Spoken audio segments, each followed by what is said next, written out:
King Ross, you're my loyal subjects, and this week's WWE Raw was SummerSlam come early. I bet you did, you bunch of filthy mugs. First of all, of course, all of our well wishes to Ric Flair and the Flair family. Here's to hope he makes a speedy recovery. But for now, here are all the WTF Moments from WWE Raw.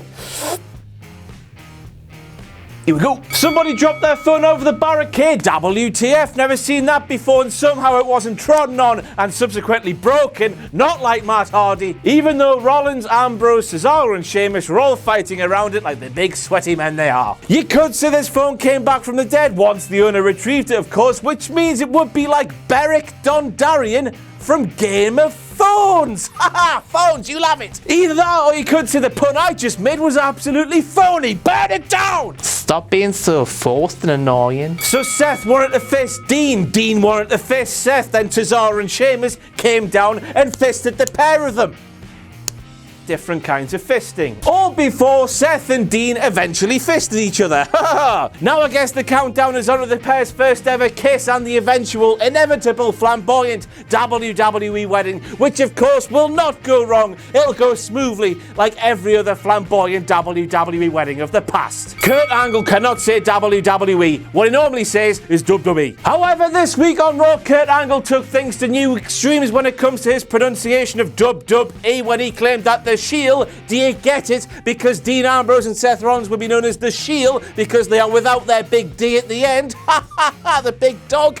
Will be challenging for the Raw WWE Tag Team Championships at SummerSlam. I never knew when he was gonna bloody stop. WWE. Next up, we have Corey Graves claiming that Kurt Angle is the ultimate opportunist. Nope. Edges, pal. Edge. I'm a king, I know exactly what a throne looks like, and let me tell you a huge scoop in that what Alexa Bliss was sat on in this week's WWE Raw was certainly anything but a throne. Throne. The thing that she was sat on belonged on the set of bastard Baywatch. Is a goddess, for crying out loud, not a bloody lifeguard.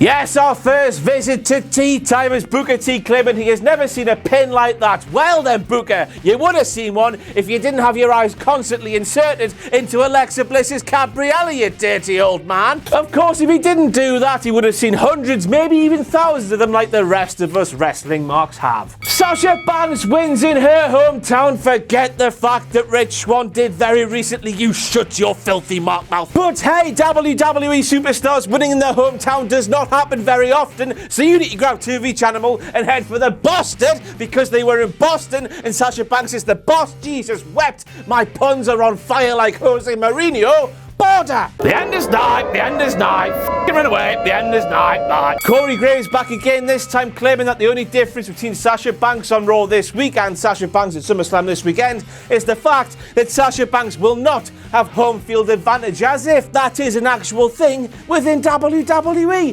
Newsflash, Norris, you prick. It isn't. Bloody Norris spreading lies once again, which I suppose isn't a WTF moment, but at the end of the day I wish he would just bugger off back to his corner shop and mind his own biznatch. TV's to the front of me, TV's to the back, here I am, I don't know which way to look. Kurt Angle watching the wrong television and watching that wrong television like a normal human being, not a WWE superstar. WWE! I've already done the Endless Night thing, so there's that. Bit strange that from Kurt, isn't it? One WhatCulture sign this week claiming that I wear socks at the beach. Now, first of all, this is a WTF moment because I don't wear socks at the beach. I wear flip-flops without socks like any normal human being. And the second WTF moment is the person that made that sign had their sister tweeted to me, presumably because they didn't have the balls to receive the verbal nose biting that would have been put on their ass if I had seen it. Getting their sister to tweet it in at me, the coward. Aye. Big Cass telling us that we better believe that Big Show will be bringing his little new friend Enzo Amore to SummerSlam this weekend while he was stood in front of the shark cage. That Big Show's little friend Enzo Amore will be locked in during Big Cass's match with the Big Show. No poo. Sherlock, Big Cass, why are you making that point when the match has been signed? One clue, Big Cass, it's behind you. Gallows and Anderson coming out to help Big Cass in a moment that explains the hashtag BC that we've seen on their tights since they debuted in WWE last year. Of course, we all thought it meant Bullet Club, but it doesn't. It turns out it means Big Cass. Dun dun dun dun dun dun dun dun dun. Random shot that doesn't make any sense whatsoever, caused by Kevin Dunn's teeth turning heel on him, dancing like Tom Hanks in Big at the sight of something Vince McMahon does not like, a person, a superstar from Dabba Dabba Dabba E. Wabba Dabba. Winning in their hometown, Kevin Dunn, and his teeth more specifically, were still reeling, and that shot was the result of it. This time we have Michael Cole, who claimed that Titus O'Neil basically said to Neville, "Nook, if you want a book." First of all, in my Geordie colloquialism, book means to shag. Fornicate. And second of all, that's a phrase that should not be in Michael Cole's vernacular, and I can't think of a better way to surmise this point than just by doing And then Booker T, who clearly was not awake at the commentary table, just replied to Michael Cole using this phrase with what? Instead of bringing up one of his lovely catchphrases, and tell me he did not just say that. I guess this missed opportunity means that once again, it's... What is that? What is that? Wait, Tozawa wins the Cruiserweight Championship from Neville. WTF, I bet you're thinking, but no, mon frere. It was not a WTF moment due to the references that were dropped in from the commentary team during the match. First of all, we have Booker T telling Corey Graves not to speak too soon when Corey was talking about Neville defending his Cruiserweight Championship since January. And then we have Michael Cole mistakenly calling Tozawa the Cruiserweight Champion before the match had even finished. They did not make it obvious whatsoever. Oh no, wait, they did. Next up, we move on to JoJo, whose lady balls must have dropped over the past week because her voice was hella deep this week. Who announced your boy Finn Balor as being from Bray, Wicklow, County Island instead of pronouncing it the right way as Bray, County Wicklow Island. It's wrong. Yeah, I think you say Wicklow County, can't you? Can you? I imagine so. I don't know. Well, it's like saying we're in Tyne, surely. Said it the wrong. Not like a part of the... Said it the wrong way around. It is Wicklow. It's been Bray, County Wicklow Island since he debuted, alright? So then, according to Corey Graves, Bray Wyatt's motive in this feud with your boy Finn Balor might just be down to your boy Finn Balor's entrance being better than Bray's. Now, I don't know what to say here, other than do you want to hop aboard the Naff Giraffe or what? Everybody meet Colonel Giraffe, the giraffe that lives for all things being Naff. Naff.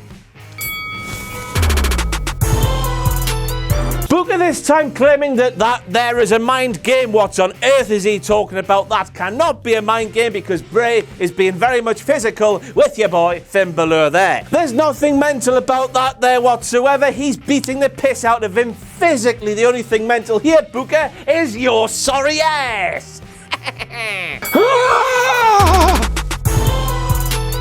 Next up, we have Booker T claiming that Bray Wyatt's running cross-body thing on your boy Finn Balor was like a car crash happening at exactly 60 miles per hour. I mean, that's just bollocks. 60 miles per hour, do you know how quick that is? Yeah, bloody rocket, Booker. I hate moaning about things that are slightly different on today's WWE program, but when you've seen the likes of Sting and Vampiro, Stone Cold and Kane doing the blood spot properly with a bloody swimming pool falling from the rafters, seeing Bray Wyatt with his little bitty bucket, I mean, it's just a little bit, I can't think of the word. Oh, wait, there I can. Naff.